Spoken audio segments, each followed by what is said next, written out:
Constructor chaining example.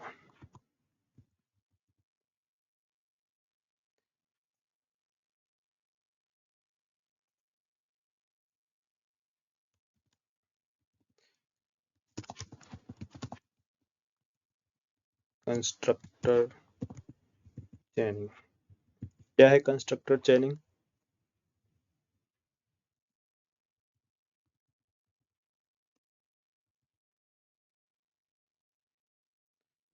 constructor chaining. What is constructor chaining? Tell me anyone. Sir एक constructor से दूसरे constructor call करना और sir duplicate copy को sir reduce करना। Good.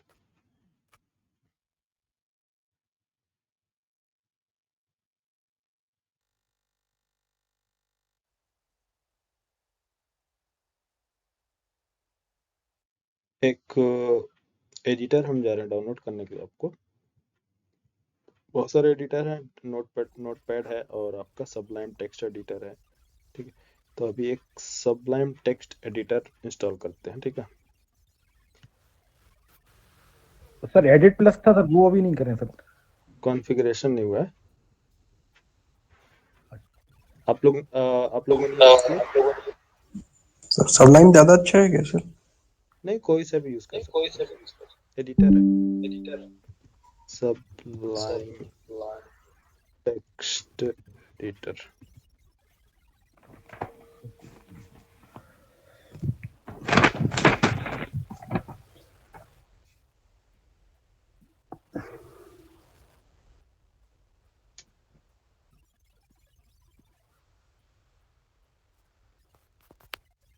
Download for Windows.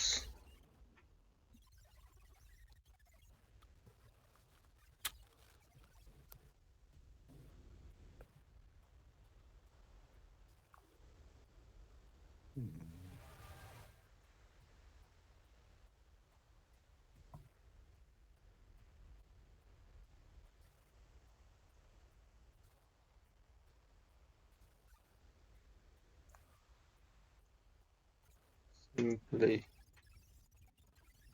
Control x और software. Sir आपने edit plus का बोला था सर, वो इंस्टॉल भी किया था सर, वो 30 डे ट्रायल में है सर। हाँ, उससे कोई दिक्कत नहीं, उसका ट्रायल चलता रहेगा, आपका बैच कंप्लीट हो जाएगा तब तक। ठीक है sir. Sublime text editor install, finish.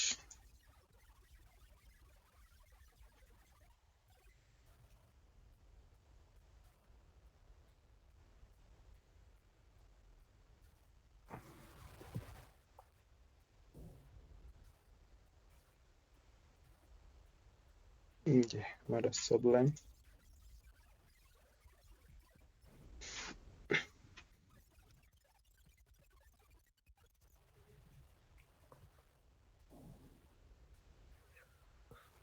New file.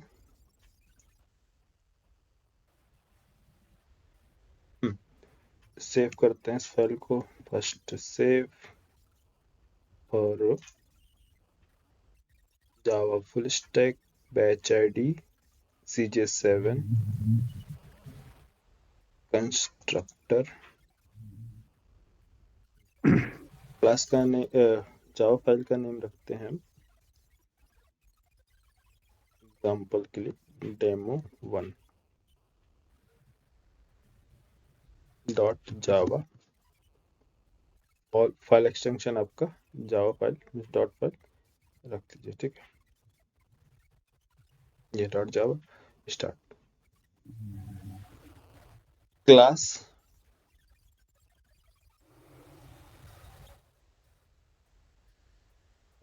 कर लेते हैं। ठीक है, क्लास demo1 क्लास demo1 और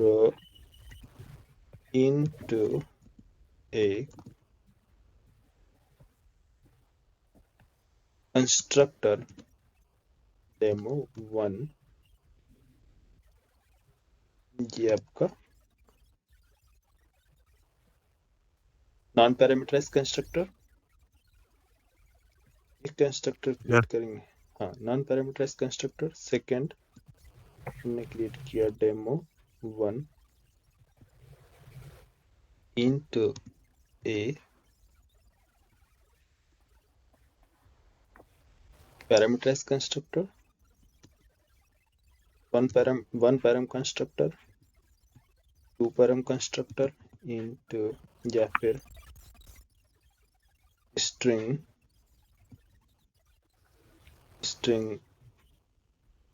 इधर इसका नेम ले लो तो id और इसका नेम ले लो name,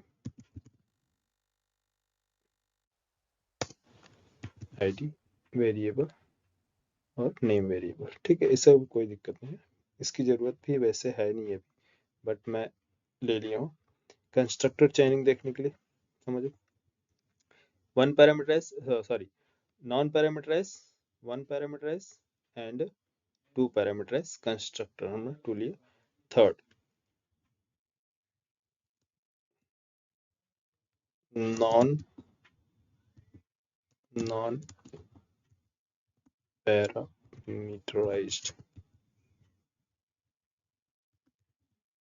parameterised constructor,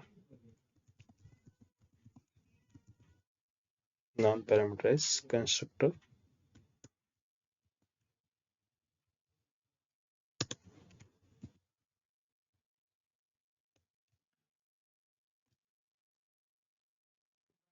one parameterised constructor, one param constructor भी बोल सकते हैं, one param constructor, param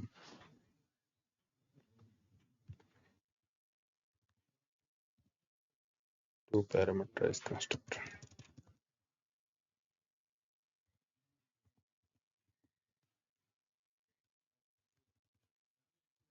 to param constructor. ठीक है, इधर इंट कॉमा इंट id,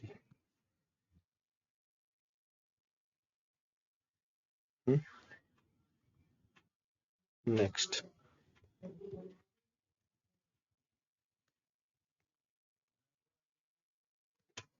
एक क्लास में ले रहा हूँ, एक क्लास टेस्ट नेम से, या फिर चलो इसमें भी ले लो main method public static void main, वो सॉर्ट आ गया, public static void main object. अब हमने सिंपल एक कंस्ट्रक्टर कॉल किया, कौन सा कंस्ट्रक्टर, न्यू demo1, पैरामीटराइज या non parameterize, non parameterized, non parameterize, ये आपका non parameterize, calling non param constructor, calling non param constructor, simple control. JVM का कंट्रोल आएगा किधर, मेन मेथड के पास। यहाँ इसने देखा कि एक ऑब्जेक्ट क्रिएट किया गया है demo1, कंस्ट्रक्टर कॉल किया गया है कौन सा, नॉन पैरम कंस्ट्रक्टर, तो इसका कंट्रोल सीधा कहाँ जाएगा, आपके नॉन पैरम कंस्ट्रक्टर के पास। नॉन पैरम कंस्ट्रक्टर जो नॉन पैरामीटराइज्ड कंस्ट्रक्टर है, इसने एक कंस्ट्रक्टर कॉल करके रखा है, वो है param constructor using this method. तो इसने पास किया जो one single parameter data accept कर रहा है, वो किस टाइप का डेटा ले रहा है, इंट टाइप का। तो इसने पास किया सपोज मान लो 10, ठीक है। एस आउट, अगर एस आउट नहीं चलते तो क्या चलता है? सिस्टम शॉर्टकट क्या है इधर मालूम है? System dot out dot print.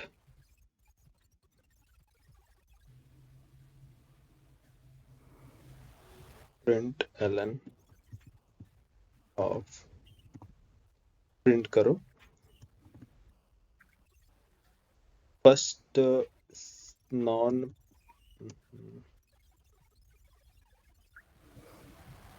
Non param constructor, non param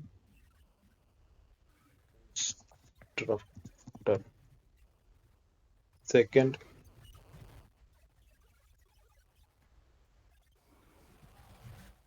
नहीं, इसमें अलग शॉर्टकट की, इसमें कुछ शॉर्टकट की अलग है।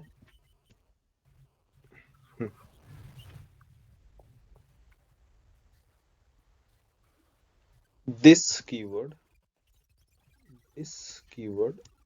सॉरी दिस मेथड, इसने पास किया एक यूजर नेम, इसने कॉल किया सेकंड कंस्ट्रक्टर को। क्या है सेकंड कंस्ट्रक्टर? जो एक्सेप्ट कर रहा है किस टाइप का वैल्यू? स्ट्रिंग टाइप का और इंट टाइप का, है ना। तो हमने यूजर नेम पास कर दिए इसमें, मान लो क्या, Shoaib,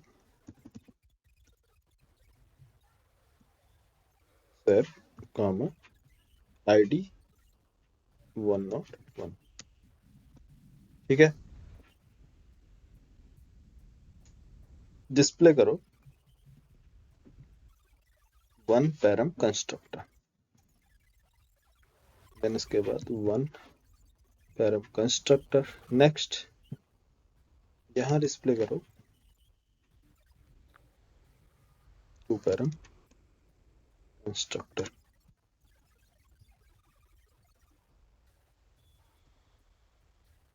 Two parent constructor. What is the output of this program here? Tell me anyone.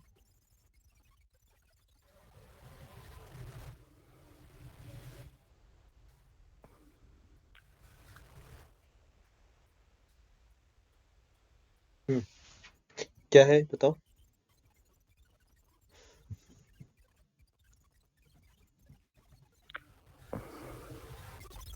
Output sir इसका सर मेन मेथड में सर अपन तो इसमें सर ऊपर वाला इंट करा रहे हैं सर प्रिंट में सर नॉन पैरम में। सही है।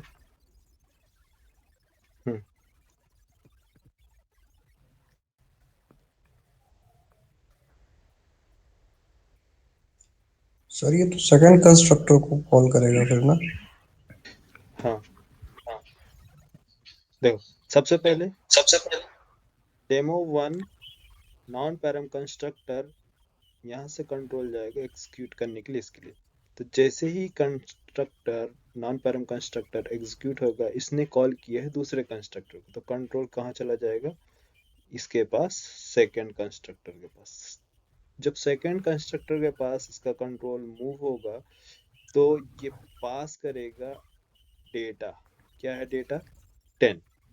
10 होल्ड होगा आपका आईडी नाम के वेरिएबल में। ये आईडी नहीं है, ये इसकी रिक्वायरमेंट अभी नहीं है, ठीक है। इधर आया कितना? 10। तो यहाँ क्या स्टोर हुआ आपका? 10 स्टोर्ड है, यस। नेक्स्ट अब यहाँ पर देखो, अब ये डिस्प्ले होगा क्या? सेकंड लाइन नंबर 5 एग्जीक्यूट होगा, इसके बाद 6 एग्जीक्यूट होगा नहीं। क्यों? क्योंकि इसका कंट्रोल मूव हो चुका है सेकंड कंस्ट्रक्टर के पास। सेकंड कंस्ट्रक्टर इंट नाम के वेरिएबल, आईडी नाम के वेरिएबल में होल्ड क्या किया गया? 10 स्टोर किया गया, ठीक है। देन इसने कॉल किया एक और कंस्ट्रक्टर जो कि क्या है? टू पैरम कंस्ट्रक्टर है। वापस यहाँ से कंट्रोल जाएगा सीधे लाइन नंबर 16, इसको स्ट्रिंग नाम के वेरिएबल में होल्ड करेगा। क्या इसका नाम? स्वेब और आईडी, है ना, 101, ये होल्ड किया, स्टोर किया, ठीक है। देन इसके बाद प्रिंट करता है डिस्प्ले का नेम, प्रिंट करेगा स्टेटमेंट। क्या स्टेटमेंट प्रिंट किया जाएगा यहाँ? स्टेटमेंट क्या प्रिंट करो? Two param constructor. तो फर्स्ट आउटपुट जो है, first output two param constructor, सही है, टू पैरम कंस्ट्रक्टर एग्जीक्यूट होगा। Yes sir. Next control back. अब यहाँ पास कोई स्टेटमेंट है नहीं, वापस इस लाइन पे आएगा। ये लाइन नंबर 10 के बाद एग्जीक्यूट किया जाएगा किसे, लाइन नंबर 11 को। तो लाइन नंबर 11 डिस्प्ले क्या करता है बोलो, वन पैरम कंस्ट्रक्टर, ये डिस्प्ले किया जाएगा। वापस कंट्रोल बैक, कंट्रोल इसका वापस किधर, लाइन नंबर 5। लाइन नंबर 5 में एक स्टेटमेंट इसके बाद लिखा है कि स्टेटमेंट लाइन नंबर 6 में no param constructor, then display करो नो पैरम कंस्ट्रक्टर। क्या आउटपुट आना चाहिए, ये आना चाहिए। कंपाइल करें, रन करके देखा।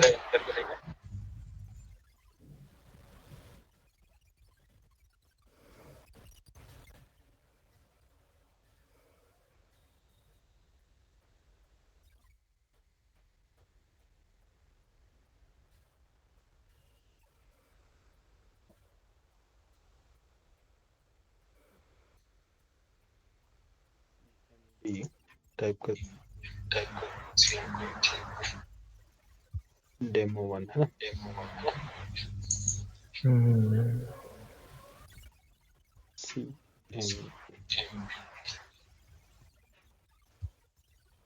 जावा सी डेमो 1.java। मैं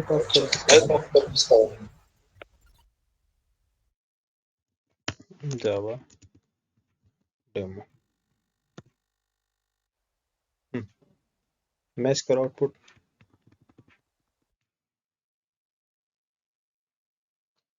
हेलो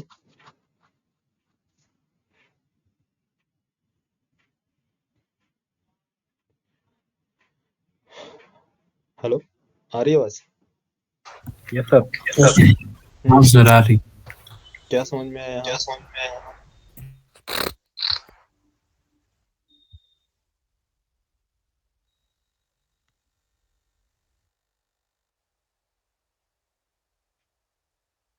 एक कंस्ट्रक्टर क्या कर रहा है, दूसरे कंस्ट्रक्टर को कॉल कर रहा है, कॉल कर रहा है और साथ में क्या पास कर रहा है, डेटा।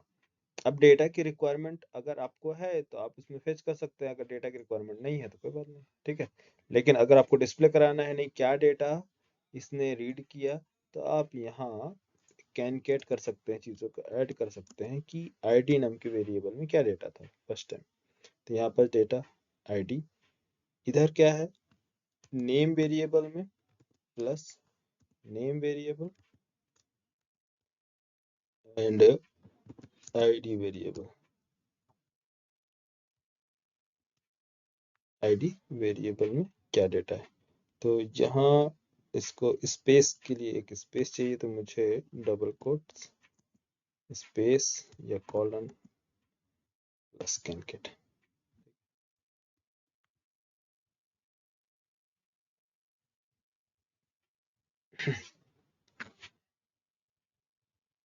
अब बोलो क्या आउटपुट होना चाहिए, कंपाइल।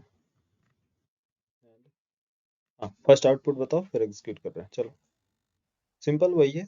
इसके साथ क्या होगा, डेटा ऐड हो जाएगा, ठीक है ना।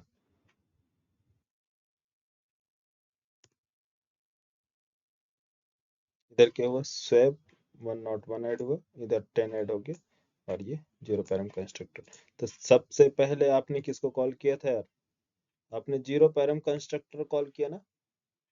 लेकिन जीरो पैरम कंस्ट्रक्टर क्या कंप्लीट एग्जीक्यूट हुआ, फर्स्ट नहीं, क्यों, क्योंकि इसने दूसरे कंस्ट्रक्टर को कॉल करके रखा है। तो एक कंस्ट्रक्टर जाएगा दूसरे कंस्ट्रक्टर को कॉल करने के लिए, तो तब तक जाएगा जब तक कि ये कंस्ट्रक्टर जो चेनिंग है वो कंप्लीट नहीं हो जाती। जो चेन बना रहा है कहाँ तक जा रहा है वहां तक, जब तक वो कंप्लीट नहीं हो जाएगा तब तक वो वापस नहीं आएगा। तो वापस रिवर्स वो फर्स्ट स्टार्टिंग पॉइंट क्या है इसका? Non param constructor. इसका एंडिंग पॉइंट क्या है? Two param constructor. तो टू पैरम कंस्ट्रक्टर को लास्ट में पहले फर्स्ट फिनिश करेगा, देन इसके बाद सेकंड फिनिश करेगा, लास्ट में ये नॉन पैरम कंस्ट्रक्टर आएगा। समझ में आ गया? हाँ सर। तो यही है प्रोसेस। और एक मोस्ट इम्पोर्टेंट टॉपिक है इसमें कि अगर मान लो दिस मेथड है, इसके बाद इसने कॉल किया है सुपर मेथड और पास किया डेटा, किसको? 10 को। 10 पास किया, तो बताओ अब क्या आउटपुट आएगा?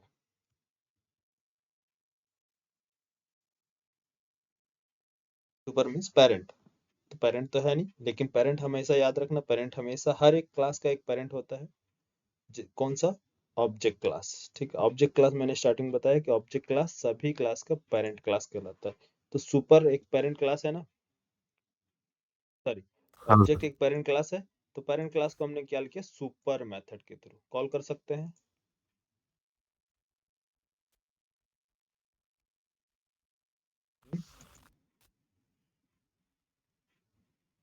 नहीं, क्यों? क्योंकि जब भी आप कॉल करने को ट्राई करोगे सुपर मेथड और दिस मेथड साथ में, हमेशा एक प्रॉब्लम आती है, वो है देखो javac compile. Call to super must be first statement in the constructor. तो सुपर जो मेथड है, सुपर कीवर्ड, सुपर मेथड, ये हमेशा फर्स्ट होना चाहिए। क्या होना चाहिए? फर्स्ट स्टेटमेंट, पहला स्टेटमेंट होना चाहिए सुपर कंस्ट्रक्टर में। ठीक है, चलो मैं इसको बोलता हूँ सुपर, इसको फर्स्ट रखता हूँ, कंट्रोल एक्स, ये फर्स्ट रखा। ठीक है, अब बोलो, अब होना चाहिए। हाँ नहीं, क्या हुआ? Call to this method, call to this method must be first statement in the constructor. ये प्रॉब्लम, बोले नहीं दिस मेथड हमेशा फर्स्ट होना चाहिए। बोला कि अच्छा यार ठीक है, लो दिस मेथड आप फर्स्ट रख दो। है? क्या समझ में आया? हाँ, तो अब पहले क्या तो हो सी को फर्स्ट करता। गया? अभी बोला नहीं सुपर फर्स्ट होना चाहिए। है? अब क्या करोगे हाँ। यार? दोनों आपस में लड़ रहे हैं, नहीं फर्स्ट मैं आऊंगा, मुझे फर्स्ट में रहना, आगे मुझे रहना, आगे मुझे रहना। तो ये हमेशा दोनों आपस में लड़ते ही रहते हैं, क्योंकि वो चाहते हैं कि सबसे पहला फर्स्ट स्टेटमेंट क्या होना चाहिए? सुपर का। वो बोलता है नहीं, पहले मेरा फर्स्ट स्टेटमेंट दिस का। तो दोनों आपस में लड़ते रहते हैं, इसलिए कभी भी एक कंस्ट्रक्टर में दोनों साथ में नहीं होते। ठीक है, आया समझ में? हाँ सर। सिंपल सिंपल लॉजिक है। कभी भी इंटरव्यूअर अगर कोडिंग टेस्ट देता है, इस तरह से पूछता है कि आउटपुट बताओ इस प्रोग्राम का है, तो आप देखते ही बता देना कि ये इस लाइन में एरर है। क्यों? क्योंकि सुपर कीवर्ड और दिस कीवर्ड मेथड जो है दोनों साथ में नहीं हो सकते। क्लियर? Yes sir.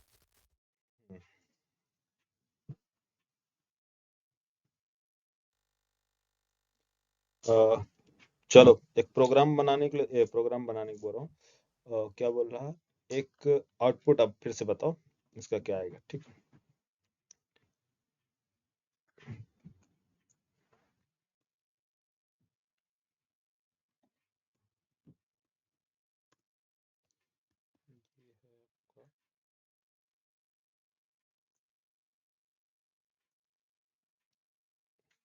इसको रिमूव कर दें, चलो कोई बात नहीं, ऐड रहने दो, कोई, copy and paste.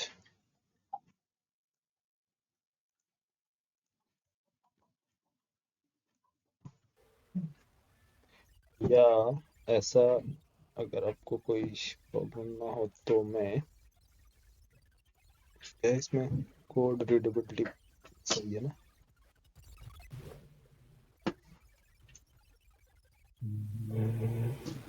Snapping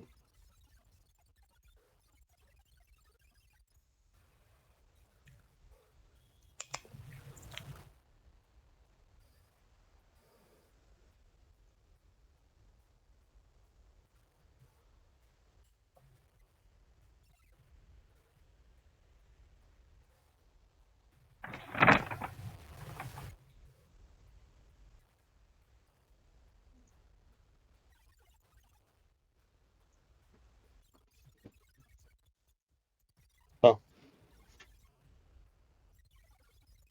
Sublime text editor download कर लोगे ना आप अपने अकॉर्डिंग। चलो कल देखते हैं इसका कॉन्फ़िगरेशन कैसे करना है। इसमें कंपाइल करने का और एग्जीक्यूट करने का डायरेक्ट होता है यहाँ से file.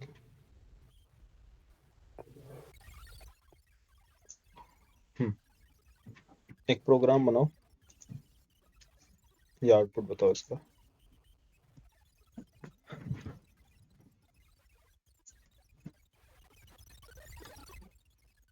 Class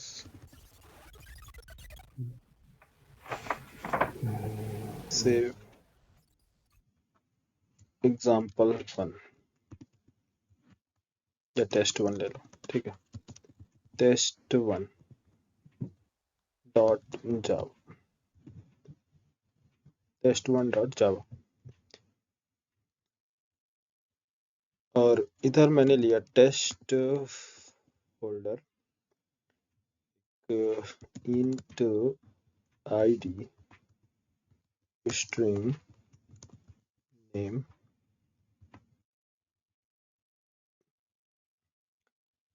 test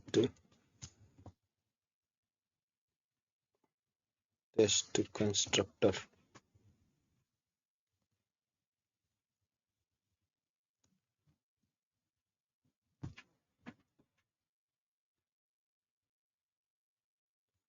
test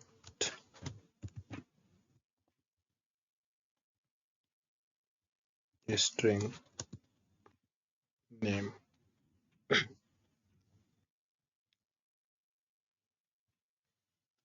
initialise करना है this dot name equal to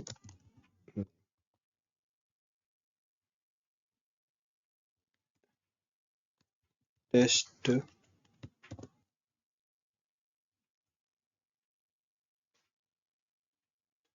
id int id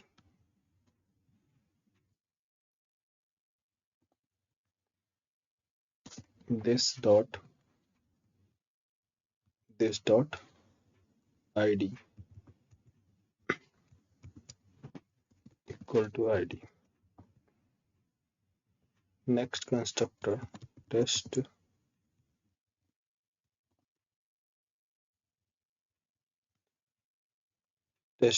और क्या नाम रखें इसमें, int id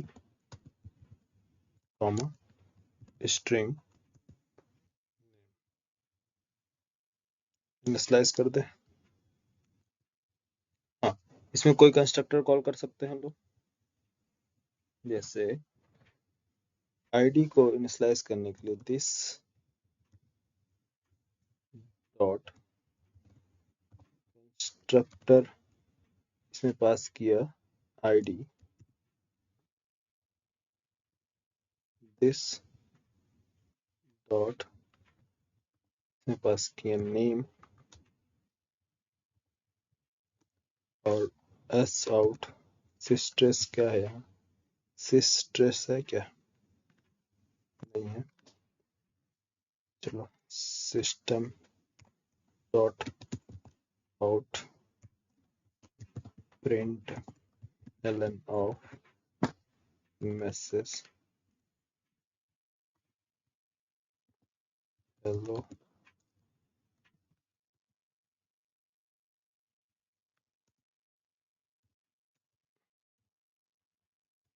हेलो नेम।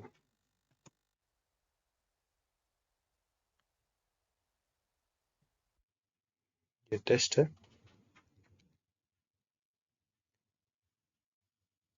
और इसने कॉल करके रखा है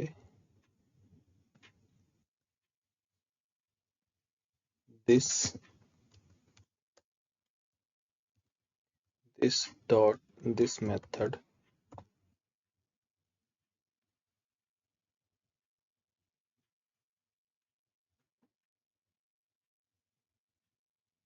चलो कॉम्प्लेक्स नहीं करेंगे, इजी करेंगे। चलो ठीक है, इजी रहने दो।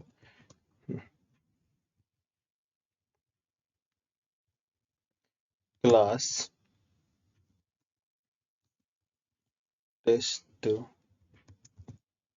test1 public main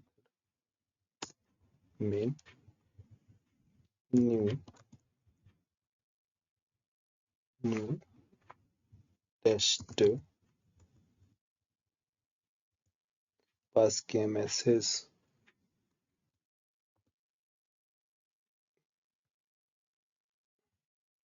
शिवम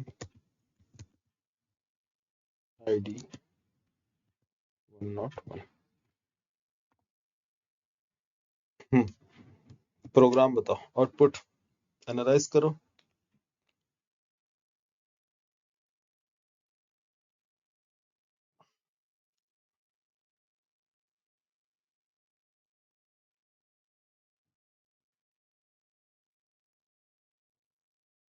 कितना टाइम लगेगा?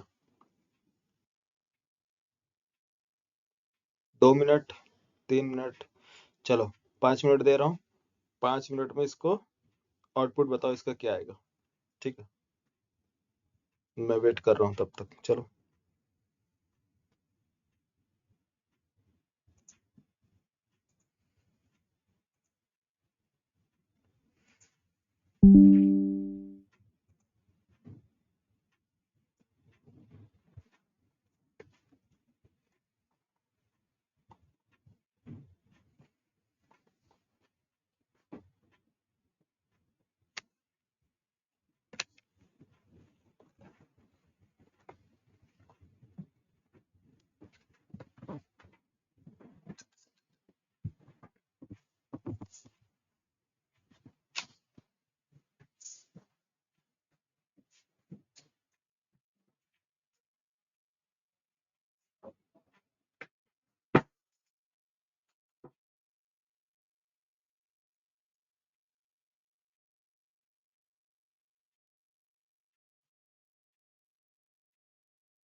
हेलो हेलो, आ रही है आवाज? कुणाल?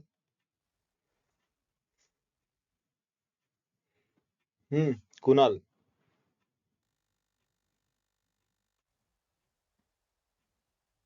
सुजीत? यस सर, आ रही है। आ रही है आवाज? ठीक है। आउटपुट बताओ क्या आएगा इसका। मैसेज चैट बॉक्स, कमेंट करो चैट बॉक्स में सभी लोग आउटपुट।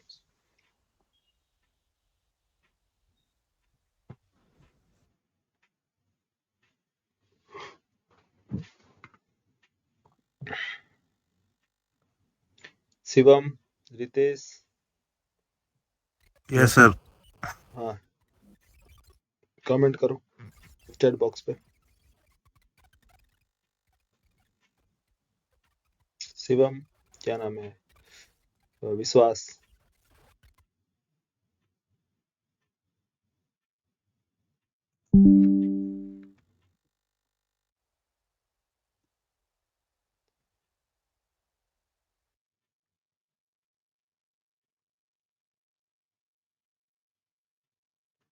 कितना टाइम लगेगा यार? हम्म?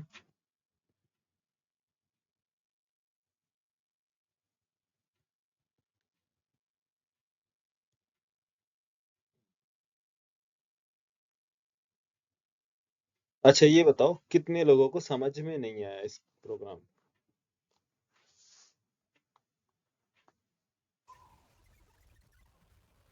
सर मुझे अच्छा सर ये हम्म, सर ये हेलो वाला इस पे नहीं समझ में आया मेरे को भी। हेलो वाला नहीं समझ में आया? हम्म।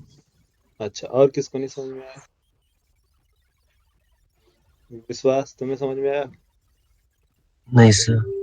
क्या बात है। किसी, कुणाल?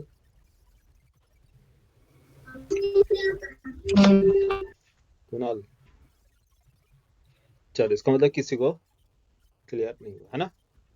सही है ना? Yes sir. ठीक है, चलो इसको एग्जीक्यूट करते हैं। फर्स्ट पहले आपको प्रॉब्लम दिखाते हैं क्या क्या प्रॉब्लम है, फिर इसके बाद आउटपुट। क्लास है इसमें, देखो एक क्लास टेस्ट है, दूसरा क्लास टेस्ट वन। ठीक है, टेस्ट क्लास, टेस्ट वन, दोनों चीज। ठीक है, कंपाइल। फर्स्ट किधर है टेस्ट? अगर हमें कंपाइल करना है इस कोड को तो क्लास टेस्ट के नाम से कंपाइल करेंगे या टेस्ट वन के नाम से? फर्स्ट चीज ये बताओ, क्योंकि दो क्लास है।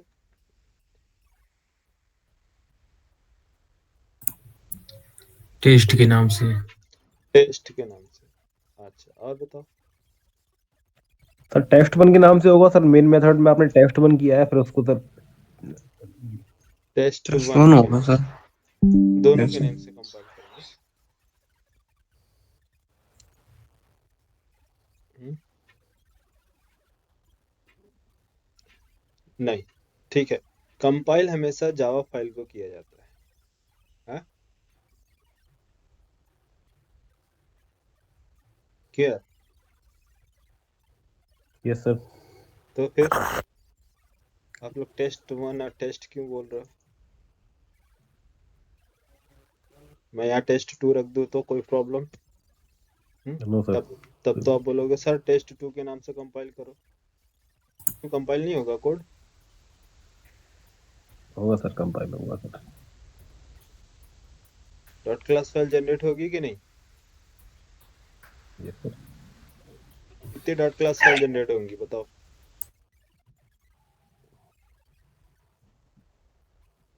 कितने डॉट क्लास फाइल जनरेट होंगे इस प्रोग्राम में? वाह, काफी अच्छा क्वेश्चन है।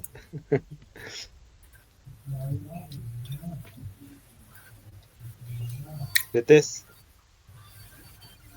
हाँ सर। कितने डॉट क्लास फाइल जनरेट होगी? वन या टू या थ्री? सर वन ही होगी sir, generate dot class sir.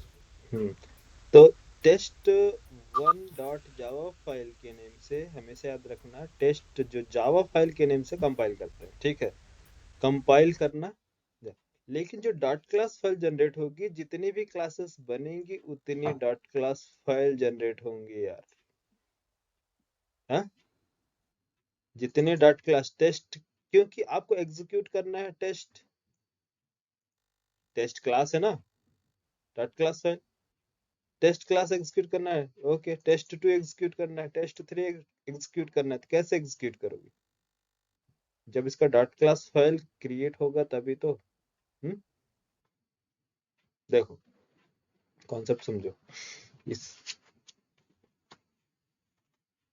Test 1 के नाम से मैं जा रहा हूँ इसको कंपाइल करने। फर्स्ट देखना इधर आपके प्रोग्राम में टेस्ट 1 है, और ये सारा प्रोग्राम मैं कंट्रोल एक्स करता हूँ और एक फोल्डर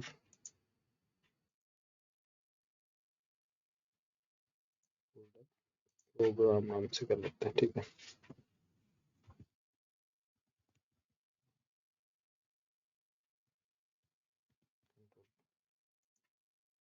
सारे अलग फोल्डर तो यहाँ टेस्ट 1 सिंपल जावा फाइल है ना, ठीक है। कंपाइल करते हैं cmd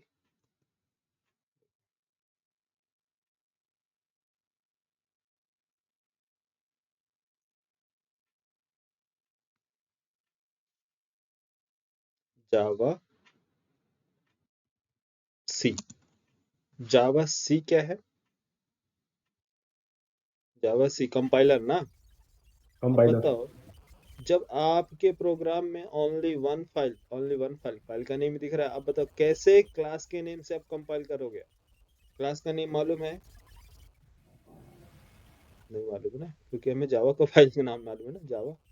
यस, तो कंपाइलर हमेशा जावा फाइल को सर्च करता है, क्योंकि कंपाइलर जनरेट करता है डॉट क्लास फाइल।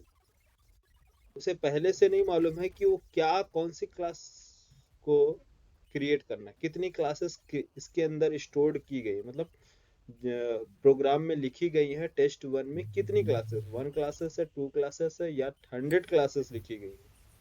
ये कंपाइलर को आइडिया नहीं है। कंपाइलर क्या करता है, सिर्फ जावा फाइल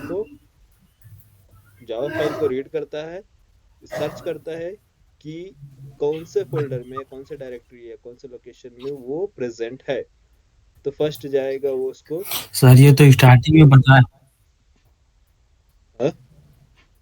कह रहे हैं कि ये जो आप बता रहे हैं ये तो आप स्टार्टिंग में वो जो मैं बता रहा था जो कल, हम्म। तो ये स्टार्टिंग में आप बता चुके हैं ना। हाँ हाँ, स्टार्टिंग में बताया भी है, लेकिन सारी चीजें स्टार्टिंग में नहीं हुई है, सब सब चल रहा है, ठीक है। कुछ चीजें स्टार्टिंग में है, बेसिक नहीं बेसिक। मतलब वो बेसिक चीजें है ना, तो मतलब मुझको नहीं पता है, अच्छा, तुम्हें नहीं पता है, तो ठीक। सर उसको किसी दिन कवर करा दीजिएगा। अरे अभी कवर करा तो रहे हैं यार, सारी चीजें बता रहे हैं ना।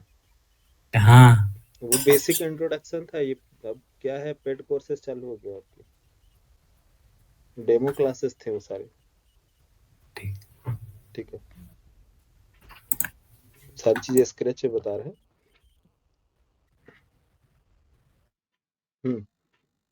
जावा सी, ये कंपाइलर, टेस्ट 1 फाइल का नेम डॉट जावा, ठीक है। कंपाइल किया, कितनी फाइल जनरेट होंगी, कितने क्लास जनरेट होंगे, bite codes 1 2।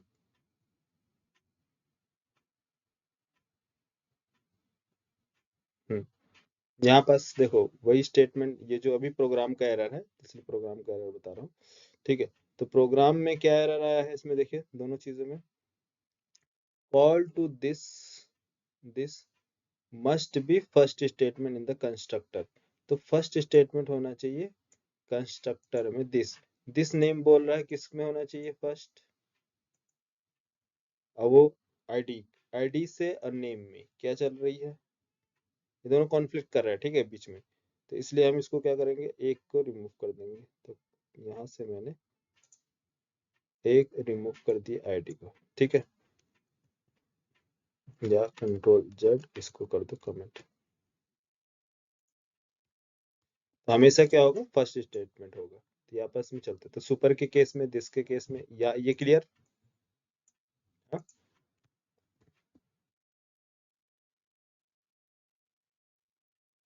Sir this method दो साथ में नहीं ले सकते सर, है ना सर?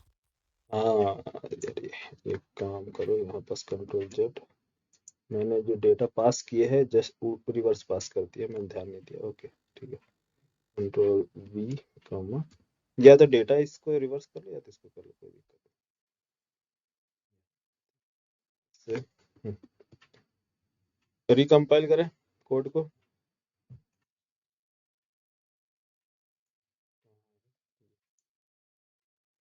और आपका dot class file recompile, compile. कितने डॉट क्लास फाइल जनरेट हुई? टेस्ट 2 ना, डॉट क्लास फाइल दिख रही है यार। Yes sir. टेस्ट 2 अगर 100 क्लासेस होती तो कितने क्लासेस जनरेट होती? 100 100। क्लासेस यार। 100। ठीक है, सब इंटरव्यू के टॉपिक है यार, सब इंटरव्यू में पूछे जाते हैं।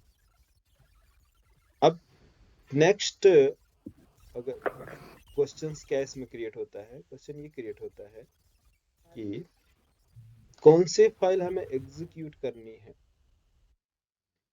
एग्जीक्यूट आप किसी को भी कर सकते हो, 100 फाइल है, 100 फाइल भी एग्जीक्यूट होंगी, लेकिन जेवीएम कौन सी फाइल को लोड करेगा? जेवीएम कौन सी फाइल को लोड करेगा?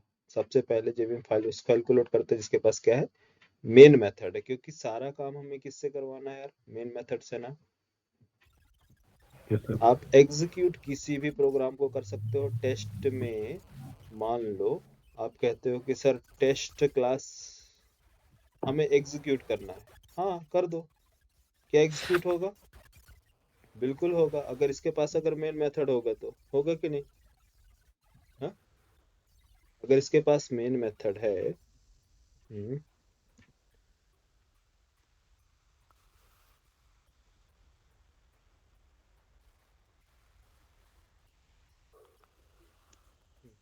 मेन मेथड है system dot out dot print Elon of hello hello friend. क्या आउटपुट होगा यार? क्या इसके पास मेन मेथड नहीं हो सकता क्या? हो सकता है बिल्कुल। दूसरी क्लास के पास मेन मेथड, इसके पास भी मेन मेथड हो सकता है। तो दोनों क्लास की, फिर से कंपाइल करते हैं कोड को, क्योंकि जब भी आप कोड चेंज करेंगे जावा फाइल में तो एक नई डॉट क्लास फाइल क्रिएट होगी, क्योंकि ओल्ड वाली नहीं चलेगी। ठीक है, चलेगी लेकिन ओल्ड आउटपुट मिलेगा आपको, न्यू आपको चाहिए, तो इसके लिए आपको क्या करना होगा, कंपाइल करना होगा दोबारा। तो कंपाइल जब हम करते हैं तो क्या करता है, ये ओल्ड फाइल को डिलीट कर देगा, न्यू फाइल को पेस्ट करता है यहाँ पास। यहाँ पास हमने कंपाइल किया, जो मॉडिफाई किया हमने, जो कोड हमने चेंजेस किया है वो क्या हो गया, new dot class file generate हो गई। अब हमें एग्जीक्यूट करना है, तो जावा किस नाम से एग्जीक्यूट करेंगे, test1 के नेम से या टेस्ट नेम से? test1 के नेम से करेंगे, बोलो। जावा टेस्ट1 एवं यस सर। क्या नेम रखेंगे, कौन से नेम से एग्जीक्यूट करेंगे, टेस्ट1 या फिर टेस्ट या टेस्ट2? सर टेस्ट1। टेस्ट1, ये लो। could not find और लोड मेन क्लास टेस्ट1। अरे टेस्ट1 कोई क्लास ही नहीं है हमारे पास, किसको जनरेट करेंगे? स्टार्टिंग डेज यार, याद है, भूल गए? देखो स्टार्टिंग डेज याद दिला दे रहा हूँ आपको। किधर है सब्लाइम, माइक्रोसॉफ्ट। फर्स्ट डे बताओ कौन सा था यार आप लोगों का, जिधर मैंने बताया था कोर जावा ये नीचे।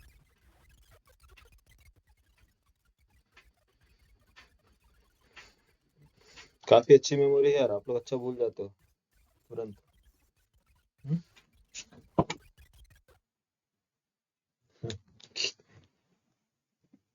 अच्छी मेमोरी का मतलब ये है कि बढ़िया है, यूज नहीं हुई है।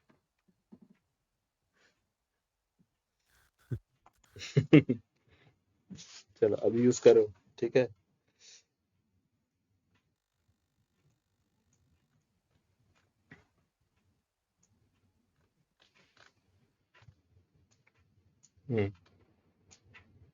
ठीक है ना।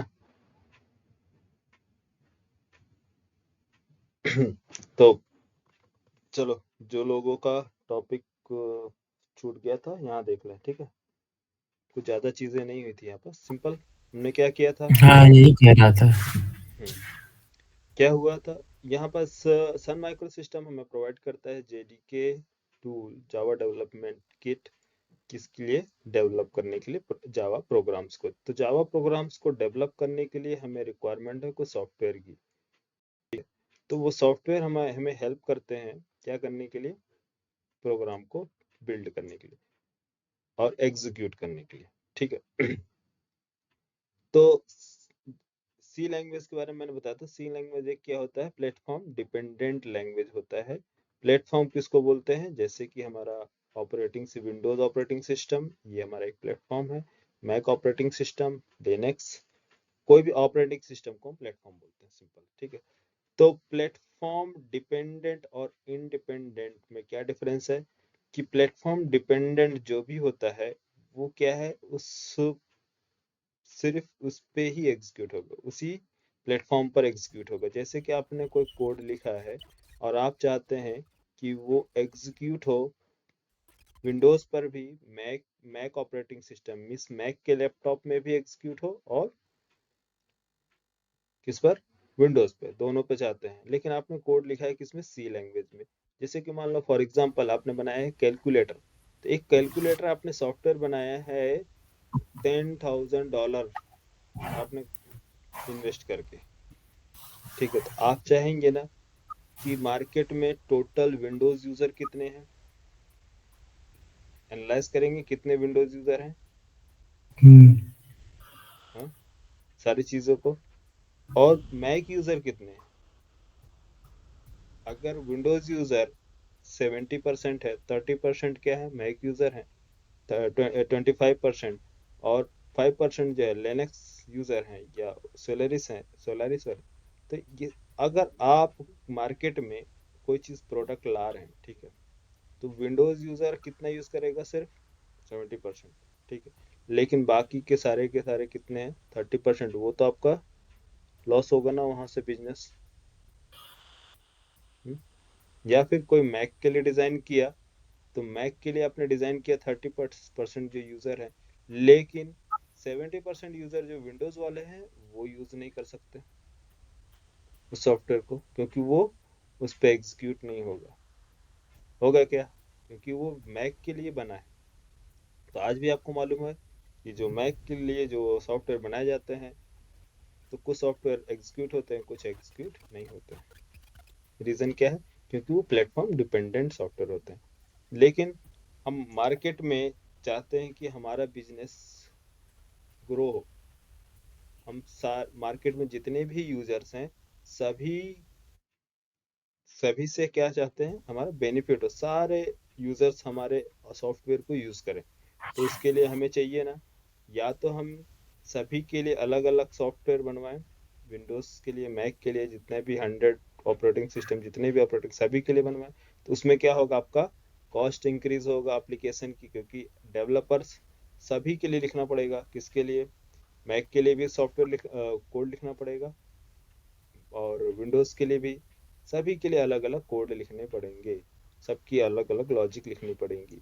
तो डेवलपर की जो कॉस्ट होगी वो इंक्रीज होगी, सेम चीज़ों को मल्टीपल टाइम्स लिखना तो इसलिए इन चीज़ों को अवॉइड करने के लिए इसमें क्या किया गया, इसने एक ऐसा लैंग्वेज बनाया गया है जो प्लेटफॉर्म इंडिपेंडेंट हो। प्लेटफॉर्म इंडिपेंडेंट हो, तो जावा लैंग्वेज क्रिएट किया गया। जावा एक क्या है, एक प्लेटफॉर्म इंडिपेंडेंट है, क्योंकि ये जावा फाइल जो भी है ये बोलता है कि फर्स्ट मैं किसी भी प्लेटफॉर्म पर एग्जीक्यूट, मतलब मुझे आप किसी भी प्लेटफॉर्म पर डायरेक्ट एग्जीक्यूट नहीं करा सकते। डायरेक्ट एग्जीक्यूट मतलब इसका जो कोड है वो डायरेक्ट, अगर आप चाहें कि विंडोज ऑपरेटिंग सिस्टम पे डायरेक्ट रन कराए, तो ये इसके कोड को नहीं समझ सकता। किसके? जावा के कोड को। तो इसके लिए चाहिए कि विंडोज क्या करता है कि एक मशीन है, वर्चुअल मशीन है, जेवीएम एक मशीन है, इसके कोड को कन्वर्ट करता है बाइट कोड में, और बाइट कोड को डिलीवर करता है विंडोज ऑपरेटिंग सिस्टम को। तो एक लैंग्वेज, जैसे कि आप किधर है, नॉर्थ इंडिया वाले, ठीक है, साउथ वाले आएंगे, ठीक है, साउथ वाले क्या बोलते हैं, तेलुगु, तमिल, है ना, आप बोलते हैं हिंदी।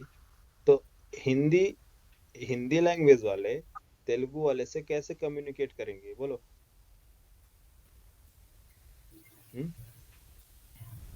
कन्वर्ट हाँ, इशारों में बात कन्वर्ट करेंगे।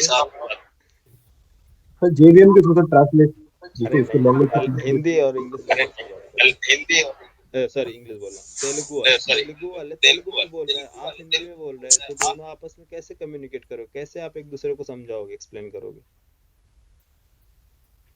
कन्वर्ट करके कैसे कन्वर्ट सर कोई करोगे? कॉमन नहीं कर सकते ना यार, कैसे? वो तेलुगु बोल रहा है और आप हिंदी बोल रहे हो ना, आप उसकी भाषा को समझ पा रहे हो ना वो आपकी भाषा को समझ पा रहे हो। जैसे कि मान लो आपकी शादी हो गई, आप तेलुगु में वहां गए, तमिल में गए, तमिल में आपकी शादी हो गई, आप अपने वाइफ को अपने घर लेके आ गए नॉर्थ इंडिया में। अब वो आपकी वाइफ को आता है किसमें, तमिल। अब तमिल वाले कैसे हिंदी में समझाएगी, उसको समझाएगी? सर आप कोई तमिल वाले इंटरप्रेटर रखें। इंटरप्रेटर नहीं रखोगे हो ना? सकता। हाँ, क्या करोगे, ताकि वो उसकी लैंग्वेज को कन्वर्ट करके दूसरे को बता सके कि ये जो पर्सन है ये कहना चाहता है, कि कोई भी चीजें कहना चाहता है। तो उसके लिए क्या होगा, एक बीच में मीडिएटर होगा। मीडिएटर क्या होगा कि जो हिंदी टू तेलुगु, तेलुगु टू हिंदी, उसको कन्वर्ट करना आता हो। तो हिंदी वाला जो है उसको, जो हिंदी लैंग्वेज बोलता है, तो हिंदी से कन्वर्ट होगा किसमें? तेलुगु में। अरे तेलुगु में क्यों कन्वर्ट हो गया यार?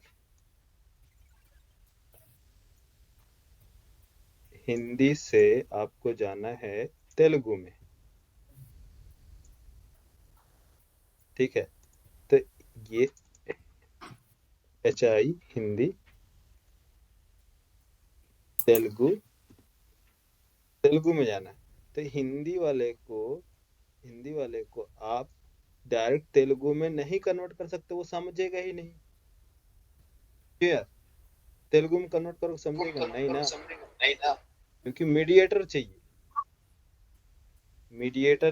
मीडिएटर यार, मीडिएटर। कौन सा मीडिएटर? कैसे इंटरप्रेटर। चाहिए? इंग्लिश वाला, इंग्लिश लैंग्वेज वाला। इंग्लिश लैंग्वेज एक कॉमन लैंग्वेज है ना।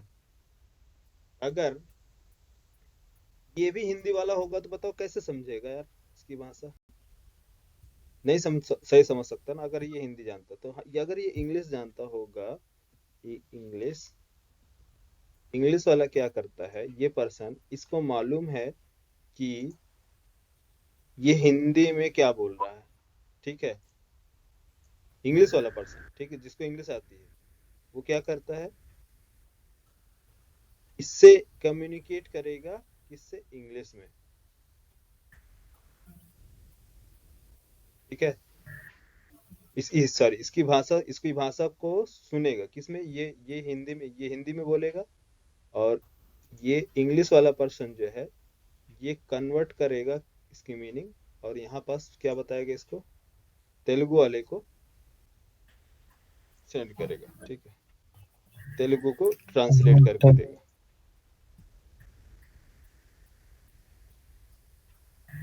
समझे नहीं? इंग्लिश एक कॉमन लैंग्वेज है ना।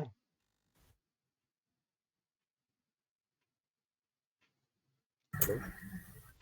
हाँ Yes, sir. सर। हाँ, इंग्लिश एक कॉमन लैंग्वेज है। तो इंग्लिश में जिसको आता होगा, जैसे कि इंग्लिश आती है, तो तेलुगु वाले क्या है, इंग्लिश समझ सकता है। हिंदी वाला क्या है, इंग्लिश समझ सकता है। तो ये इंग्लिश हिंदी इंग्लिश समझ सकता है, ये इसको तेलुगु वाले इंग्लिश समझ सकता है। तो ये अपना कोड देगा इंग्लिश वालों को कि हे जो भी है, मान लो कौन कोई कोई एम्प्लॉय है, उसको इंग्लिश आती है, ठीक है। तो ये इंग्लिश इंग्लिश में अपना कम्युनिकेट कर लिया। जैसे कि आप फर्स्ट टाइम जाओगे साउथ में, तो आपको इंग्लिश तो आती है, आप चाहे नॉर्थ में रहे चाहे कहीं भी रहे, ठीक है, इंडिया में या इंडिया से बाहर हो, तो इंग्लिश आपको आएगी। तो इंग्लिश वाला, लेकिन हिंदी और इंग्लिश आपको आती है, फिर भी इसके बाद भी आप क्या है, तेलुगु तेलुगु वाले से बात नहीं कर सकते। तेलुगु वाले क्या है, तेलुगु वाले से डायरेक्ट अगर हिंदी में बात करोगे तो वो समझ में नहीं आएगा। डायरेक्ट आप इसको हिंदी से तेलुगु में बात करोगे तो उसको नहीं समझेगा क्या बोल रहा है। लेकिन आप बोलोगे हिंदी, हिंदी वाला क्या बोलेगा, अगर इंग्लिश में बात करेगा, इंग्लिश में बोलेगा, तो तेलुगु वाला इंग्लिश समझ सकता है। समझ में आया? इंग्लिश लैंग्वेज का यूज करके आप किसी से भी बात कर सकते हैं, चाहे वो तेलुगु वाला हो, या फिर जापानीज हो, या फिर चाइनीज हो, या कैनेडियन हो, कहीं का भी हो। तो इसमें क्या है, किसका यूज करेगा यार? हाँ, हिंदी वाला इंग्लिश का यूज करके जापानीज से भी बात कर सकता है, इंग्लिश का यूज करके जर्मन वालों से भी बात कर सकता है, किसी से भी बात कर सकता है, तेलुगु से भी बात कर सकता है ना तो हिंदी वाला। सर ये एक तरफ से कन्वर्टर हो गया ना। हाँ, ये एक कॉमन लैंग्वेज हो गई है कि इसकी थ्रू हम किसी से भी बात कर सकते हैं। चाहे वो तेलुगु हम्म, वाला, तेलुगु तेलुगु में लिखा है, तेलुगु वाले को क्या किसकी रिक्वायरमेंट है, ये मीडिएटर की। वो कौन मीडिएटर है, जो किसी भी पर्सन से कम्युनिकेट करा सकता है। वो चाहे वो जापानीज हो, या फिर इंडियन हो, या फिर पाकिस्तान का हो, या फिर कहीं का भी, ठीक है, या कोरियन हो, कोई से। तो इसके लिए क्या चाहिए, ये मीडिएटर। एक मीडिएटर जो है किसी में भी आपको बात करा सकता है ना। तो लेकिन हमें क्या चाहिए, अब बताओ, तेलुगु वाला तेलुगु से इंग्लिश, तेलुगु से आपको जापानीज में बात करना है, ठीक है, जापानीज वाला। तो कम एक क्या चाहिए, एक कन्वर्टर चाहिए इंग्लिश वाला। तो ये आपको जापानीज नहीं आती है, आपको क्या आता है, इंग्लिश। इसको तेलुगु नहीं आता, लेकिन इसे क्या आता है, इंग्लिश। अब समझे? हाँ, तो वहाँ पे मीडिएटर का यूज करेंगे। मीडिएटर के तो उसी तरह से ये है जापानीज, और ये है तेलुगु, तमिल, तमिलियन, ये नॉर्थ इंडियन हिंदी, ये क्या है आपका, इंग्लिश, इंग्लिश, इंग्लिश। ये सारे इंग्लिश लैंग्वेज वाले, ठीक है।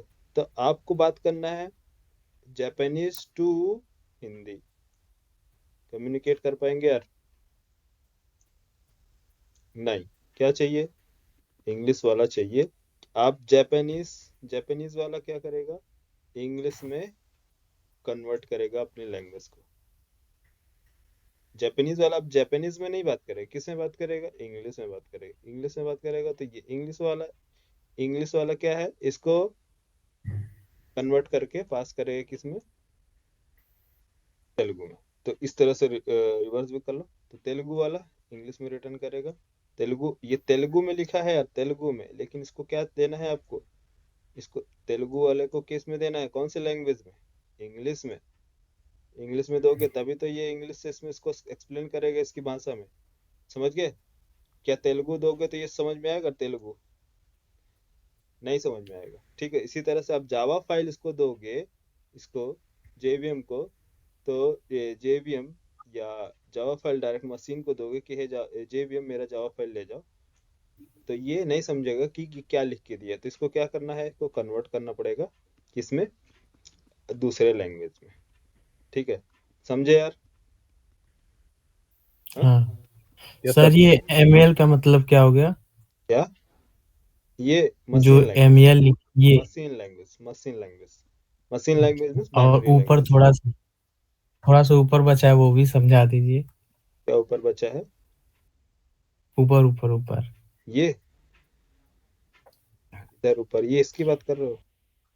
हाँ वो, ये और ये ये दोनों, और ये क्या बोल रहे हैं, पढ़ के दोनों बताओ। मेथड, यही क्लास और जेडीके वाला दोनों मेथड थोड़ा समझा दीजिए।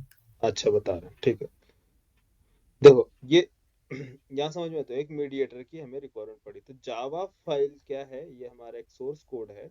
हम सोर्स कोड को कन्वर्ट कर रहे हैं किसमें, बाइट कोड में। ठीक है, तो सोर्स कोड से बाइट कोड में कन्वर्ट करने के लिए हमें एक सॉफ्टवेयर की रिक्वायरमेंट है। वो है सॉफ्टवेयर क्या, आपका कंपाइलर। कंपाइलर, कंपाइलर कंपाइलर क्या है, जो जावा फाइल से बाइट कोड में कन्वर्ट करता है। कन्वर्ट करता है। बाइट कोड में क्यों चाहिए, क्योंकि जेवीएम जो है वो जावा फाइल को नहीं समझता, जावा फाइल को वो नहीं समझता, उसको क्या चाहिए, बाइट कोड चाहिए। मतलब ये जेवीएम जो है वो, तो ये क्या है, इंग्लिश है ना, ये ट्रांसलेटर है, ये क्या है, जेवीएम ये लैंग्वेज नहीं समझता, इसलिए इसको क्या देना है आपको, जेवीएम को इंग्लिश में इंग्लिश में बात करना पड़ेगा, क्योंकि तेलुगु, तेलुगु वाला क्या करेगा, तेलुगु वाला इंग्लिश में बोलेगा। ठीक है, तो उसको इंग्लिश में आपको देना पड़ेगा। तो इस तरह से ये जो है कंपाइलर का काम क्या है, कन्वर्ट करना, कन्वर्ट कन्वर्ट करना करना। Java file to dot class file. Dot class file को हम क्या बोलते हैं, बाइट कोड। Byte code. ये हमारी जावा फाइल को क्या बोलते हैं, सोर्स कोड। ये हमारा सोर्स कोड है, ये हमारी बाइट कोड है। डॉट क्लास फाइल को कंपाइल्ड कोड भी बोलते हैं। इसको क्या बोलते हैं, compiled code. Dot class file को कंपाइल्ड कोड, और इस प्रोसेस को बोलते हैं compilation process. Compilation process means compile करना, कंपाइल करना Java file to dot class file, convert करना, इस प्रोसेस को बोलते हैं कंपाइलेशन प्रोसेस। और जो डॉट क्लास फाइल जनरेट होती है इसको बोलते हैं कंपाइल्ड कोड या फिर बाइट कोड। क्लियर? तो यस सर। कंपाइलर, कंपाइलर हमें चाहिए, sorry, Java file co dot class file में कन्वर्ट करने के लिए हमें रिक्वायरमेंट है कंपाइलर की। तो कंपाइलर हमें प्रोवाइड करता है जेडीके। जेडीके किसने प्रोवाइड किया, सन माइक्रो सिस्टम कंपनी है, उस कंपनी ने हमें प्रोवाइड किया है जेडीके, एक टूल, वो है जावा डेवलपमेंट किट। उसको आप इंस्टॉल करेंगे तो वहां आपको एक कंपाइलर मिलेगा, वो है जावा c.exe। ठीक है, देन इसकी हेल्प से हम कोड को कंपाइल करेंगे, डॉट क्लास फाइल मिलेगी। अब डॉट क्लास फाइल को प्रोवाइड करेंगे किसको, जेवीएम को। अब ये जो डॉट क्लास फाइल है, क्या जावा लैंग्वेज में लिखी गई है, नहीं, ये एक डिफरेंट लैंग्वेज है। ठीक, तो इस ये जो लैंग्वेज है ये कौन समझता है, जेवीएम। अब जेवीएम कन्वर्ट करेगा किसमें, मशीन लैंग्वेज में। क्या जो जेवीएम है मीन्स ये मान लो इंग्लिश लैंग्वेज में आ गया। ठीक है, इंग्लिश लैंग्वेज, तो इंग्लिश लैंग्वेज जो है, क्या आपका हिंदी जो है, हिंदी वाला है वो समझेगा नहीं, तो उसको क्या करना पड़ेगा, जो ये लैंग्वेज है उसकी भाषा है उसको समझानी पड़ेगी, तो उसको हम कन्वर्ट करके इसको प्रोवाइड कराएंगे। ठीक है, कन्वर्ट क्या करेंगे, अब बाइट, बाइट कोड को मशीन लैंग्वेज में कन्वर्ट करेंगे।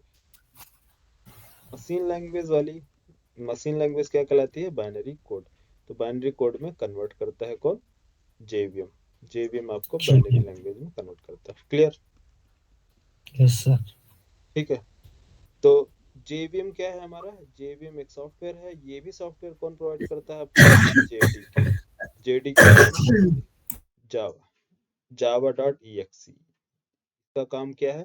कोड को कंपाइल करना। इसका काम क्या है? एग्जीक्यूट करना प्रोग्राम में। तो ये JVM को जब हम प्रोवाइड करेंगे डॉट क्लास फाइल ये एग्जीक्यूट करेगा किसमें? कन्वर्ट करके एग्जीक्यूट करेगा मशीन लैंग्वेज में। तो मशीन लैंग्वेज डायरेक्ट क्या करता है? आपका ऑपरेटिंग सिस्टम एग्जीक्यूट कर देता है। ठीक है, ये प्रोसेस है, सिंपल और कुछ नहीं। ठीक है। हाँ, अब क्या है? हाँ, क्या बोल रहे थे आप? हाँ, कौन सा बोला था? ये जी दोनों मेथड। कहाँ मेथड है यार? तुम कहाँ मेथड देख रहे हो? ये नहीं, ये दोनों जो दोनों साइड ही, क्लास वाला और ये JDK वाला। ये मेथड इसकी बात कर रहे हो? ये जी, अरे क्लास वाला और JDK वाला जो जो लिखे हैं आप। ये मेथड नहीं है यार। ये JDK एक सॉफ्टवेयर है जो एग्जीक्यूटेबल फाइल और compiler, compiling. JVM, documents, pre defined classes, interfaces, ये सारी चीजें प्रोवाइड करता है रेड टेप में। तो ये जो चीजें मैंने लिखी है वही है। तो जावा सी क्या है? ये कंपाइलर है। JDK जावा क्या है? एग्जीक्यूटेबल एग्जीक्यूट कराने के लिए है। JVM है। और डॉक्यूमेंट्स, अगर आपको डॉक्यूमेंट भी कन्वर्ट करना है तो डॉक, प्रोफाइल चेक करना है तो प्रोफाइल्स, ये सारे सब सॉफ्टवेयर दिया। प्री डिफाइंड क्लासेस, लाइब्रेरीज, ये सारी चीज़ें प्रोवाइड करती है। टूल्स के बारे में मैंने बताया। ठीक है, ये टूल्स क्या क्या प्रोवाइड करती है? जी, JDK आप इंस्टॉल करोगे तो ये सारी चीज़ें प्रोवाइड करती है। ठीक है, ठीक। ये एक क्लास है, सिंपल एडिशन क्लास है, इसकी जरूरत है।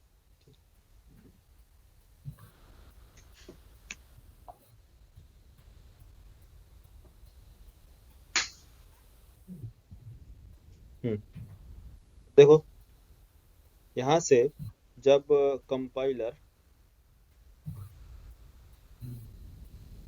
जावा टाइम हो गया। हाँ, कंपाइलर की हेल्प से हम कोड को कंपाइल करते हैं, जो कि जावा सी है। ये कन्वर्ट करता है बाइट कोड में। बाइट कोड हम प्रोवाइड करते हैं किसको? डॉट क्लास फाइल, JVM को। Dot class. हाँ, JVM मीन्स जावा EXE, ये एग्जीक्यूट करता है आपके बाइनरी लैंग्वेज में, मशीन लैंग्वेज में कन्वर्ट करके देता है। और ऑपरेटिंग सिस्टम को रिक्वायरमेंट किसकी है? बाइनरी लैंग्वेज की, मीन्स मशीन लैंग्वेज की। मशीन लैंग्वेज उस प्रोग्राम को एग्जीक्यूट कर देता है। ठीक है, ये चीज़ें हैं। तो ये दोनों चीज़ें हमने बताई है कि अगर हमारा JDK अवेलेबल है किधर?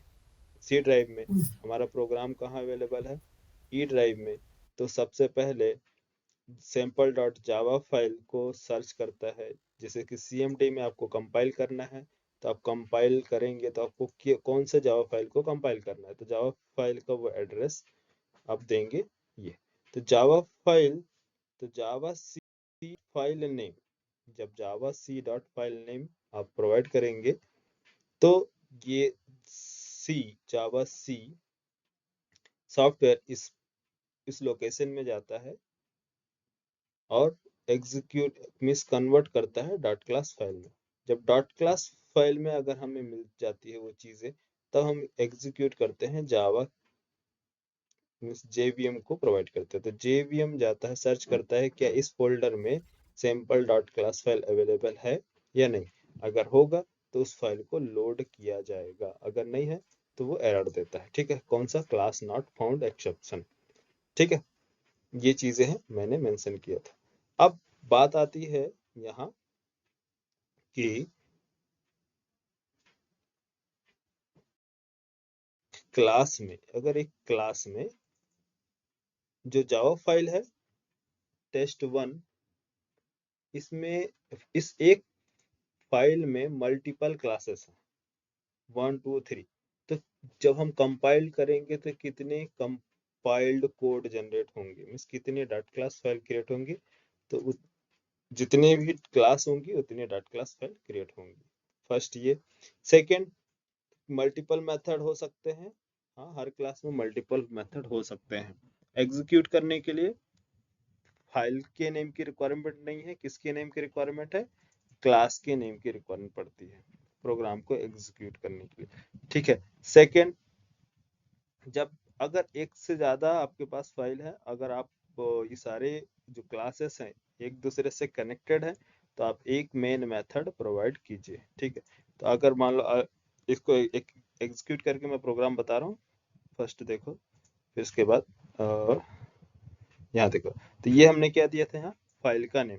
तो फाइल के नेम से एग्जीक्यूट होगा? नहीं, कभी नहीं होगा, फाइल के नेम से नहीं एग्जीक्यूट होगा। क्या हमेशा किसके नेम से होता है एग्जीक्यूट? क्लास के नेम से। तो क्लास का नेम क्या है? जावा टेस्ट ना, फर्स्ट। ये क्या आउटपुट आएगा बोलो? हेलो फ्रेंड्स, सही है? Yes, Java test 2। आउटपुट बताओ। हेलो शिवम, दोनों अलग अलग क्लासेस है यार।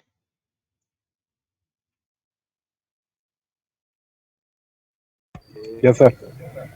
हाँ सर। ठीक, अलग अलग क्लासेस हुआ। अब मैंने इसमें से एक मेन मेथड रिमूव कर दिया, ठीक है, मेन मेथड यहाँ से रिमूव कर दिया। ये जो टेस्ट है, ये ऑब्जेक्ट क्रिएट हो रहा है किसका? कौन सा? टेस्ट क्लास का। टेस्ट क्लास का ऑब्जेक्ट क्रिएट कर रहा है टेस्ट 2 का, टेस्ट क्लास का, ठीक है। टेस्ट क्लास का ऑब्जेक्ट क्रिएट किया जा रहा है और पास किया जा रहा है इसके कंस्ट्रक्टर को, ना कि यहाँ का। तो अब बताओ, मैं एग्जीक्यूट करूंगा टेस्ट को या फिर टेस्ट 2 को? रिकम्पाइल, कंपाइल करें दोबारा। यस, कंपाइल किसको करोगे? जावा फाइल के नेम को। हमेशा याद रखना, कंपाइल हमेशा जावा फाइल को। जावा फाइल को, सोर्स कोड को कंपाइल किया जाता है यार, बाइट कोड को नहीं, ठीक है। तो ये आपने कंपाइल किया, इधर आपको रीजनरेट हुआ आपका डॉट क्लास फाइल। यहाँ से आप एग्जीक्यूट करते हैं प्रोग्राम को, टेस्ट को, जावा टेस्ट को, ठीक है। जावा टेस्ट को एग्जीक्यूट करें, क्या आउटपुट आएगा बोलो? तो जावा टेस्ट। Hello friends. अरे ये हेलो फ्रेंड्स कहाँ है? नहीं, हाँ, सॉरी। सॉरी नहीं है यार। आउटपुट क्या आएगा? हम्म?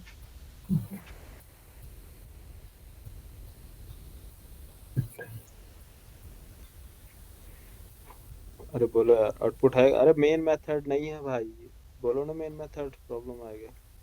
मेन मेथड नहीं है, कैसे कौन एग्जीक्यूट करेगा? Main method not found in class test,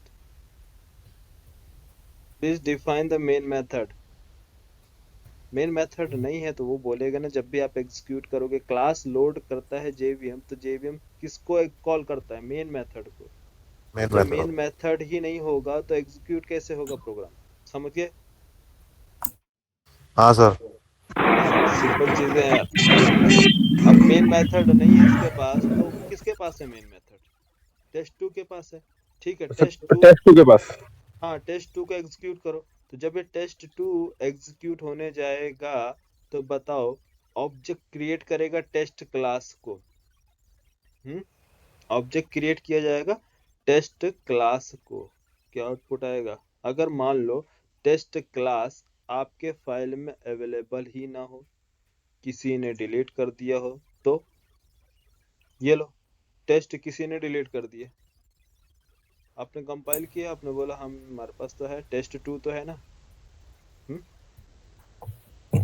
test execute कर दो, क्या आया प्रॉब्लम? टेस्ट 2 के पास मेन मेथड है ना? हाँ सर। हाँ, टेस्ट 2 के पास मेन मेथड है, लेकिन ये इसने टेस्ट 2 जो है, ये टेस्ट 2, तो सबसे पहले मेन मेथड के पास आया, मेन मेथड गया लाइन नंबर 24 में, इसने ऑब्जेक्ट क्रिएट करने को ट्राई किया, लेकिन जो टेस्ट है एक क्लास, इस नाम का कोई क्लास उस फाइल में, कौन से फाइल में? ई ड्राइव में कोई डॉट क्लास फाइल नहीं मिला, इसलिए इसने क्या दिया? एक्सेप्शन। क्या है? टेस्ट 2 लोडिंग टाइम पर क्लास, तो ये क्लास तो लोड हो गया, लेकिन जो दूसरी क्लास थी वो टेस्ट क्लास, जिसका ऑब्जेक्ट क्रिएट करना था, वो क्लास ही नहीं मिला उसको। तो क्या एक्सेप्शन दिया? Exception in thread main Java dot lang dot no class definition found error.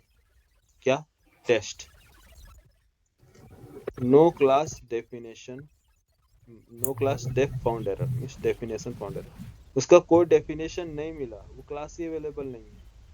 तो वापस कंट्रोल किसके पास आया? टेस्ट 2 के पास, टेस्ट मेन, 2। हाँ मेन मेथड के पास आया। मेन मेथड, पहले मेन मेथड के पास, एक्चुअली यहाँ से रिवर्स जाता है, ठीक है, पहले यहाँ से गया रिवर्स, क्लास लोडर सबसे पहला जो होता है रिवर्स होता है ना यार, तो एरर आती है पहले ये लाइन प्रिंट होके देन ये देन ये देन ये स्टार्ट, ठीक है। तो क्लास लोडर सबसे पहले क्लास लोडर लोड करता है किसको? क्लास को। कौन सी क्लास? टेस्ट 2, टेस्ट क्लास को, ठीक है। यहाँ पर पूरा कंप्लीट देखोगे तो दिखेगा, ठीक है। क्लास लोडर ने क्या किया? लोड किया टेस्ट क्लास को, उसके बाद यहाँ से कंट्रोल इंटरनली जाता है जेडीके के पास, जेडीके में क्लास लोड है, इसके बाद बिल्ड लोड, वहां से फाइंड करता है डेटा क्लास को, और कहाँ जाता है? क्लास के पास, क्लास मेन मेथड लोड होता है, मेन मेथड लोड हुआ इसने यहाँ पर टेस्ट 2 मेन, देन वहां पर सर्च किया किसको? टेस्ट 1 जावा फाइल है, लाइन नंबर 24, लाइन नंबर 24 में ऑब्जेक्ट क्रिएट करने को ट्राई किया, यहाँ पर टेस्ट क्लास फाइंड किया, तो यहाँ पर क्या है? पहले class not found exception, class not found exception, यहाँ पास एरर आया, ये लाइन नंबर यहाँ पास इधर से है, यहाँ से एट मेन मेथड, ये पूरा कंप्लीट यहाँ से यहाँ तक है, वो क्या है? ब्रेक हो गया लाइन कॉज्ड बाय, ठीक है, कारण दिया। तो टेस्ट 2 जो है मेन मेथड लोड किया, लेकिन फाइंड किया टेस्ट क्लास को, टेस्ट क्लास को फाइंड किया तो क्या बोला? वो चीजें वहां मिली नहीं, इसलिए क्लास नॉट फाउंड एक्सेप्शन दिया किसके लिए? टेस्ट नाम से। समझ में आया? एरर समझ में आ रहा है? टेस्ट के लिए हाँ। हाँ, टेस्ट 2 मेन मेथड लोड हुआ, main method test 2 dot main method, और उसमें मेन मेथड के बाद लाइन नंबर 24 में इसने देखा कि टेस्ट नाम का ऑब्जेक्ट क्रिएट करना है, लेकिन टेस्ट क्लास लोड ही नहीं हो पा रहा क्योंकि वो क्लास नहीं मिला, इसलिए इसने क्या दे दिया? क्लास नॉट फाउंड, क्या है? फिर एक्सेप्शन फाइनली थ्रो कर दिया, exception in main thread, class not found exception, ठीक, क्लास नहीं मिला, ठीक है, ओके। क्लास कहाँ चला गया? रिमूव हो गया। चलो हमने मान लो हमने यहाँ पास क्लास रीजनरेट कर दिया, कंपाइल, कंपाइल कोड को कंपाइल किया, हाँ डॉट क्लास फाइल जनरेट यार, टेस्ट क्लास जनरेट हो गई, यस अभी अवेलेबल है, अभी अवेलेबल है, यस। प्रोग्राम अब एग्जीक्यूट करेंगे किसे? Java test 2, hello Shivam, object load ना, प्रोग्राम देखो, यस ये ऑब्जेक्ट लोड यस किया सर। जाएगा, ये क्लास लोड किया जाएगा, यस जेवीएम में लोड किया गया। तो सबसे पहले क्या लोड हुआ जेवीएम? क्लास लोडर ने किसको लोड किया? टेस्ट 2 क्लास को, फिर मेन मेथड को, मेन मेथड के बाद जाएगा इसका कंट्रोल टेस्ट के पास, फिर इस क्लास को भी लोड किया जाएगा जेवीएम में, जेवीएम में लोड करने के बाद इसको एग्जीक्यूट इसके कंस्ट्रक्टर को, तो देन इसके बाद कौन सा कंस्ट्रक्टर एग्जीक्यूट होगा? ये कंस्ट्रक्टर एग्जीक्यूट होगा। यहाँ दिस नेम, ये इंटरनली कंस्ट्रक्टर चेनिंग कॉल किया गया है, आपके पास कंस्ट्रक्टर चेनिंग यूज हुआ है, तो ये जाएगा इसका हाँ किसके पास? ये वाला कंस्ट्रक्टर के पास, यहाँ से असाइन करेगा इस वेरिएबल में, तो इस वेरिएबल में क्या असाइन हो गया? नेम, नेम क्या पास किया है? शिवम, तो शिवम जो है नेम यहाँ स्टोर हो गया है इस मेमोरी में, देन यहाँ पर जब आप डिस्प्ले होगा तो क्या देगा? मेमोरी का नेम। यहाँ से कंट्रोल वापस चला जाएगा ना ऊपर, वापस ऊपर चला गया, इसने क्या किया? असाइन कर दिया नेम में, मेमोरी में क्या हो गया? नेम स्टोर हो गया, देन वापस बैक आएगा, यहाँ से टर्मिनेट होगा प्रोग्राम, तो लाइन नंबर एग्जीक्यूट होगा, 18 एग्जीक्यूट होगा, तो नेम ऑलरेडी यहाँ पास क्या है? प्रेजेंट हो चुका है, तो नेम प्रिंट करेगा। क्लियर? सही है? Yes sir.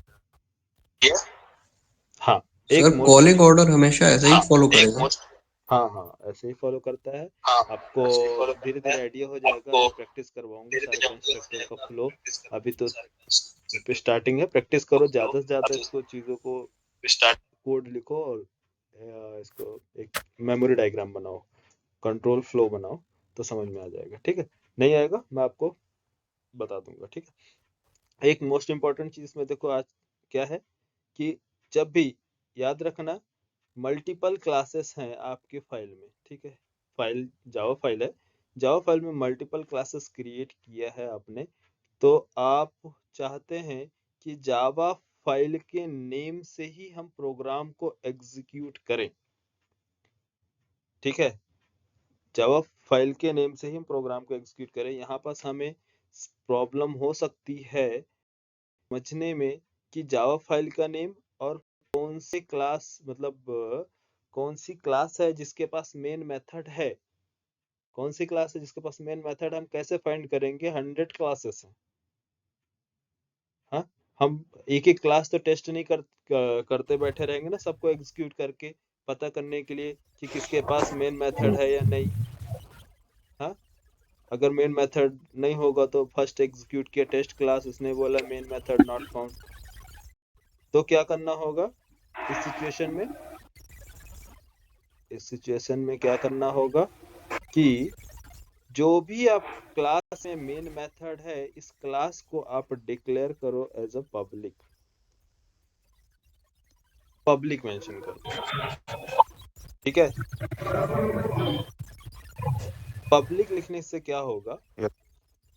अब ये 100 क्लासेस हैं वो नॉन पब्लिक होंगी, लेकिन एक क्लास क्या होगी आपकी पब्लिक होगी, तो ये पब्लिक होगी तो क्या होगा कि जो पब्लिक क्लास का नेम अगर आपने मेंशन कर दिया तो अब जावा फाइल के नेम से अगर आप कंपाइल करोगे कोड तो क्या कंपाइल होगा?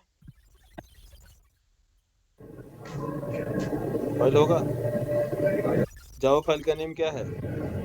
test1, हाँ, test1 ना, और इधर test2 यस सर। हाँ क्लास हाँ हाँ सर। मेन मेथड में जो मेन मेथड क्लास जो है मेन मेथड जिसके पास है उस क्लास का नेम क्या है? test2। अब बताओ मैं इसको जा रहा हूँ कंपाइल करने, क्या प्रॉब्लम आएगी?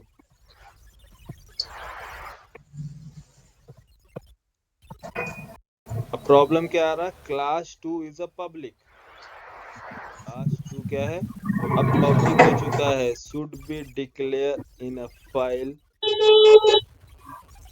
नेम नेम्ड क्या नाम से? test2.java। जब भी आप अगर क्लास का नेम अगर पब्लिक रख देते हैं तो आपको क्या है, ये फाइल का नेम मैंडेटरी हो जाता है कि वो क्या हो, जो क्लास का नेम है वही फाइल का नेम होना चाहिए। क्लियर? उसी क्लास का। हाँ, उसी क्लास का, जिस क्लास का आपने नेम रखा पब्लिक, अगर पब्लिक मेंशन कर दिया है ओके। तो ये मैंडेटरी हो गया है कि फाइल का नेम और क्लास का नेम सेम होना चाहिए, नहीं तो कंपाइल ही नहीं होगा प्रोग्राम। Yes sir. ठीक है, तो अब आप फाइल का नेम चेंज करो या फिर क्लास का नेम कर दो सेम। अब सही है? Yes sir. ये test.java, अब क्या होगा, ये हो गया जावा, ये अब कंपाइल, कोई इशू? No issue. अब चलो यहाँ से एग्जीक्यूट करते हैं, शिवम की जगह कोई नेम और चेंज कर लेते हैं, जैसे कि क्या नाम है यार तुम लोगों में से किसी एक का? विश्वास। सेव और recompile and execute program Java test, oh sorry test नहीं, क्या नाम है, test1 ना, test1 है, हेलो विश्वास, test1। अब इसलिए इन सारी चीजों से अवॉइड करने के लिए हमने क्या किया, जो फाइल का नेम है उसी नेम से हमने रख दिया किसका, क्लास का नेम, और वो क्लास नेम क्या होना चाहिए, पब्लिक। इस अगर आप क्लास का नेम अलग और फाइल का नेम अलग रखना चाहते हैं तो पब्लिक मेंशन ना करें, ठीक है, लेकिन अगर पब्लिक मेंशन कर दिया तो मैंडेटरी है कि फाइल का नेम और क्लास का नेम सेम होना चाहिए। तो जनरली लोगों का हैबिट क्या होती है कि क्लास का नेम फाइल का नेम सेम रखते हैं, लेकिन इंटरव्यूअर पूछ सकता है, इस वजह से सारी चीजों में आपको क्लैरिटी होनी चाहिए, आपको ऐसा ना हो कि आप यूट्यूब से पढ़ के आए।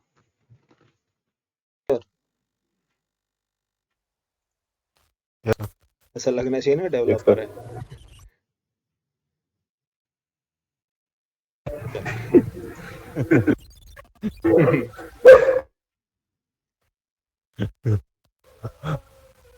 सही है सर, लगना चाहिए। हाँ, कि आपको कंप्लीट क्लैरिटी है सारी चीजें। एक तो प्रॉब्लम आ गई तो आप एरर पकड़ते बैठ गए।